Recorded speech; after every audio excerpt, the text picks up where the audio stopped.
whatever's in his stomach might be starting to push through the wall of his bowel as well. So that would be catastrophic.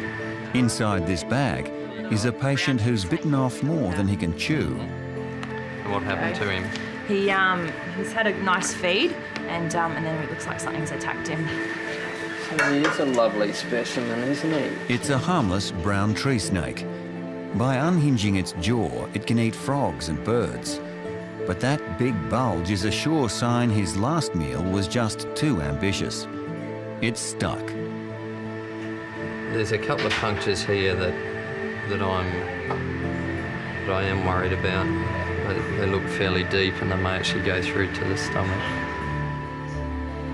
The snake couldn't move, and something attacked it, puncturing its skin. And I'm also worried that whatever's in his stomach might be starting to push through the wall of his bowel as well. So that would be catastrophic.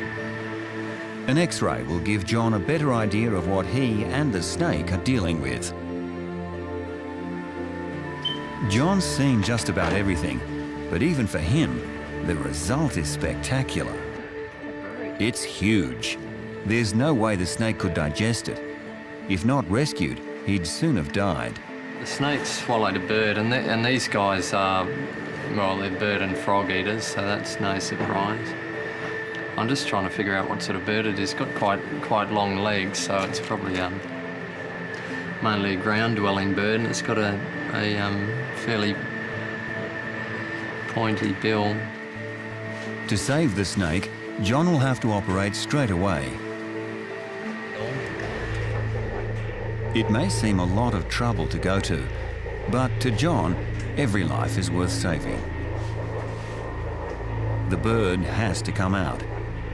But does that mean there's a chance it's going to survive too? No, it's not. I mean, it's covered in saliva. They coat their prey fairly liberally with saliva before they swallow it, so that it, so it goes down easily.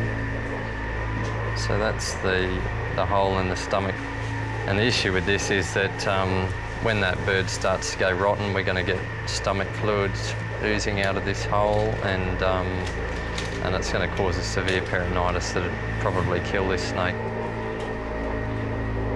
The tricky part is taking out the bird without doing any more damage. It's delicate work, and for the snake, it's touch and go. They miss out on one feed, but hopefully save his life. If infection didn't kill it first, another predator would have come along and taken advantage of this 2-for-1 meal deal. We've opened up the skin and then the tissues that sit under the skin, and then we've had to open the stomach to get the bird out, so we've got to actually sew up each one of those individual layers, so I'm just working on the stomach now.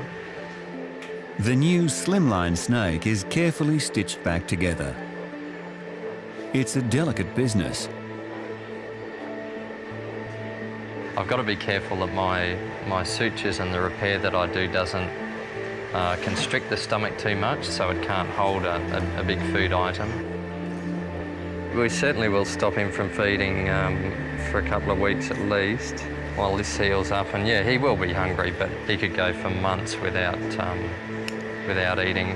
And then what we'll do is just start him on fairly small feed items that don't require his stomach to stretch too much and don't require a lot of energy to digest. When he's sort of able to handle a sort of half-size rat size meal, we'll probably release him.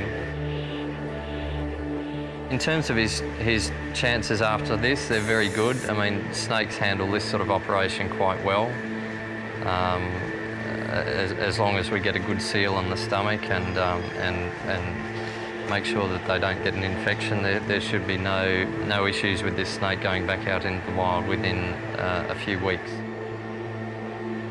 The snake might wake up hungry, but it looks as though he's going to survive. When this brown tree snake arrived in Biawar, it was bloated and close to death after biting off far more than it could handle. But now he's ready to be released. I think that's one of the most important things we need to teach people is compassion for all things, not just cute things or furry things. Yeah. And I think that's one of the most incredible things about this hospital is it has a huge ability to change the attitudes of people.